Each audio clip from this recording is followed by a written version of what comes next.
안녕하세요. 여러분께 진실만을 전달드리는 대엽의 황대근입니다. 두산이 두산했다. 여전히 진행 중입니다. 소액주주를 기만하며 두산 일가만을 위한 합병이다. 도대체 누구를 위한 합병이냐? 다양한 의구심이 생기는 상황입니다. 심지어 두산바켓 방지법 역시 발의가 되고 있는 상황이죠. 여론은 두산의 편은 아닌 것 같습니다. 금융감독원 측에서도 두산그룹을 겨냥하는 태도를 보여주었는데 정정신고서 데드라인이 다가오고 있는 상황입니다. 국민연금 역시 이 두산 측을 향한 부정적인 입장이 연달아 나오면서 소액주주들이 생각했던 의혹들이 조금씩 수면 위로 떠오르고 있습니다. 그래서 제가 금감원과 국민연금에게 직접 전화를 했습니다. 각각 어떠한 입장을 갖고 있는지 영상을 통해서 파헤쳐 보겠습니다. 이 통화 내용을 보기 전에 한마디만 드리고 싶습니다. 결국에 이 소액주주가 있어서 기업이 있는 거죠. 특히 두산에너빌리티는 두산중공업 시절부터 이 유상증자와 같은 다양한 이슈를 겪고 이 소액주주가 기업의 근간을 유지했다라고 해도 과언이 아니라고 생각을 합니다. 실제로 지분율을 보게 되더라도 이 소액주주가 갖고 있는 게 63% 가량입니다. 그만큼 이 소액주주를 생각하지 않는 합병은 말이 안 된다라고 생각을 하고 있습니다. 국민연금 역시 지분율이 굉장히 높죠. 2대 주주의 위치에 있는 상황이기 때문에 현재 이 9명의 수책위원들 중에서 이 3명은 이번 사업구조 개편에 찬성하지 않는 상황입니다. 자, 이러한 국민연금과 통화를 완료한 상황입니다. 대화 내용 함께 보시죠. 안녕하세요. 혹시 국민연금 기금운용본부 맞을까요? 네네. 네. 다름이 아니라 이번에 두산그룹 합병에 대해서 자, 이런 식으로 제가 이 국민연금과 이 두산의 합병 관련된 이슈에 대해서 이야기를 해봤습니다. 해당 내용은 다음과 같습니다. 이 기사 내용을 봤을 때, 그리고 이 국민연금의 두산에너빌리티 지분율을 봤을 때도 이번 합병 건수 자체가 탐탁지 않을 것 같다. 제가 이 보도된 내용을 통해서 본 것처럼 반대에 대한 의지가 표출이 되고 있는 게 맞냐? 이 부분이 사실관계가 맞냐라고 질문을 했는데 답변은 당연히 좀 뻔하게 정확하게 말을 할 수는 없다. 이 사실관계가 맞다면 공시 게시판에 첨부가 될 거기 때문에 그 전까지는 어떠한 말을 할 수는 없다라는 말씀을 해주셨습니다. 어느 정도는 예상을 했던 부분입니다. 하지만 이 대화의 제스처나 지금까지 나왔던 정황을 파악을 해봤을 때 개인적인 좀 추측을 해보게 되면 이 국민연금의 지분율과 이 최근에 SK이노베이션 합병에서의 반대 이력이 있죠. 이 주주가치 훼손에 대한 우려가 크다고 판단을 했기 때문에 국민연금이 SK이노베이션에 대한 합병 반대의 의견을 제출했다. 이 정부의 최근의 밸류 흐름에 맞게 반대에 대한 가능성이 있지 않을까 생각을 하고 있습니다.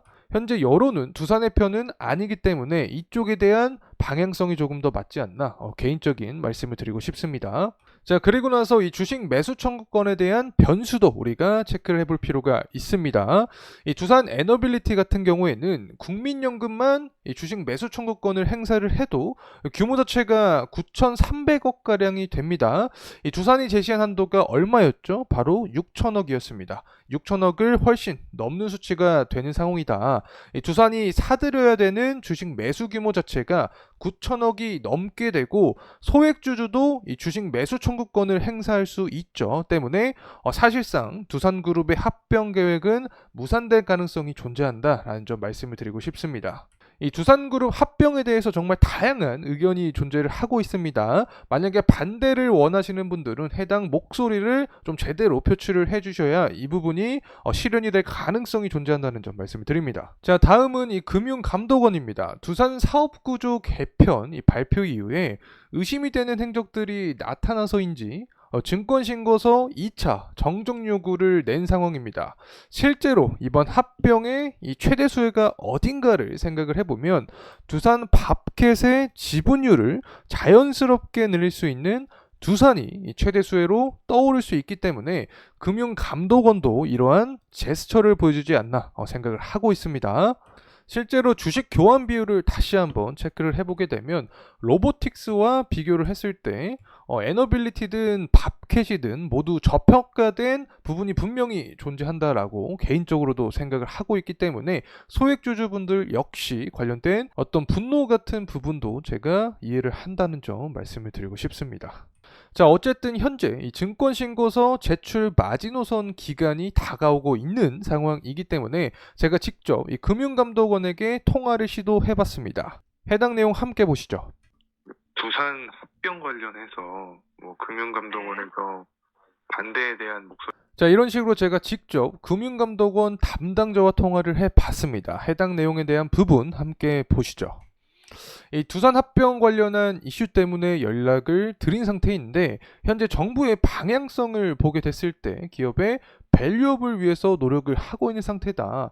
이 금감원 같은 경우에는 현재 이 두산의 행보를 어떻게 보냐 이렇게 질문을 해봤는데 반대나 찬성에 대한 의견을 드릴 수 없다라는 어떻게 보면은 우리가 생각했던 이 답변이 그대로 왔다는 점 말씀을 드리고 싶습니다. 결국에는 여기서부터 이제 추론이 좀 필요하다라고 생각을 합니다. 공식적으로는 담당자 분들께서는 이 내부 정보에 대해서 말할 수 없는 것은 저도 이해를 하고 있습니다. 이 대화의 흐름이나 현재까지 현황을 봤을 때 여론 자체 역시 두산 쪽에 유리하지 않은 상황이고 이 국민연금이나 금융감독원 모두 이미 나와 있는 발표된 입장에 대해서만 어느 정도 수긍하는 그런 제스처를 보여주셨기 때문에 합병 무산에 대한 부분도 우리가 생각해 볼 수 있지 않을까 생각을 합니다. 실제로 금관 원장의 이 두산 관련 언급 일지를 보게 되면 아까 제가 자료를 통해서 보여드렸지만 7월 초에 두산의 이 사업 개편에 대한 공표가 났었죠. 자, 그리고 나서 바로 이 상법 개정의 원칙을 고민할 필요가 있다라는 언급을 해주셨습니다. 7월 24일 날. 자, 그리고 한 2주, 한 3주 정도 뒤에 8월 8일이죠. 증권신고서가 부족함이 있으면 무제한 정정을 요청을 할 것이다. 이 부분이 바로 두산 로보틱스에 해당이 되었다는 점 말씀을 드리고 일부 회사가 불공정 합병에 대해서 주주 이익을 침해를 하고 있다라는 또 발언을 해주셨기 때문에 이 부분이 결국에는 두산 측 기업과 귀결이 되고 있지 않나 개인적으로 생각을 하고 있습니다. 이에 대해서는 정말 다양한 의견들이 존재를 합니다. 소수의 인원들은 이 부분이 잘 됐다라고 평가를 하는 인원들도 존재를 하고 있는데 이미 체코 원전을 우선 협상 대상자를 따냈기 때문에 뭐 수주를 한 거다. 그래서 두산 밥캣의 이 캐시카우는 이제 걱정이 없을 것이다. 자, 이렇게 생각을 하시는 사람들도 있습니다. 자기 영역이 아닌 사업을 파는 게 현재 맞는 상황이다라고 생각을 하시는 분들도 존재를 하고 있고 실제로 합병을 하게 되면 두산 밥캣의 지분율 자체가 42%까지 오르기 때문에 두산 일가들을 위한 음모론이다. 소액주주를 또 기만하는 행위다라는 의견들도 굉장히 많은 상황이기 때문에 앞으로 정정신고 이후에 두산 측은 어떠한 입장을 발표를 하는지 포인트가 되지 않을까 생각을 합니다. 자, 그리고 추가적으로 최근에 이슈가 되고 있는 이 체코 원전에 대한 의혹 역시 여러분과 해결을 하고 넘어가겠습니다. 제가 직접 이 한수원 담당자와 통화를 해봤습니다. 웨스팅하우스의 소송이 현재 진행 중인 것은 맞다. 뭐 100% 확실히 뭐 단언을 할 수는 없지만 이 체코 원전의 최종 계약에 영향을 주지 않을 것이다 라는 말씀을 해주셨다는 점 참고로 말씀을 드리고 확실히 지난 소송에서는 웨스팅하우스가 패소를 했죠. 미국 정부의 소속이 아니기 때문에 자격이 없다라는 판결이 나타났습니다. 그래서 웨스팅하우스가 미국 정부로 신분이 바뀌지 않는 한 1심 패소의 원인이 그대로 유효할 가능성이 있다는 점 말씀을 드리고 이 덤핑 수주 논란에 대해서도 굉장히 강하게 부인을 해주셨습니다. 프랑스 전력공사 대비해서 저가의 가격에 입찰을 한 상태인데 만약에 웨스팅하우스가 이 로열티 발생이 된다라고 하면 손해를 보면서 사업을 하는 거냐라고 질문을 해드렸는데 말이 안 되는 소리다라고 강하게 답변을 해주셨다는 점 참고로 말씀을 드리고 결론을 내려보면 이 웨스팅하우스 소송은 체코 원전 수주 최종 결과에는 큰 영향을 주지 않을 수 있다. 이 적자 수주나 덤핑 논란은 사실관계와는 관련이 없고 국내 원전 같은 경우에는 이 건설 단가가 싼 것이지 손해를 보고 파는 행위는 아니다라는 점 말씀을 드립니다. 자, 이상으로 이 두산합병에 대해 제기되는 의혹들 국민연금과 금감원에 통화를 하면서 파헤쳐봤던 시간입니다. 추가적으로 이 체코 원전에 대한 소송 이슈까지 한수원의 입장을 말씀드렸는데 항상 진실에 대한 것은 사실 확인이 필요하고 이 부분은 저희 대의업과 함께 하시죠. 감사합니다.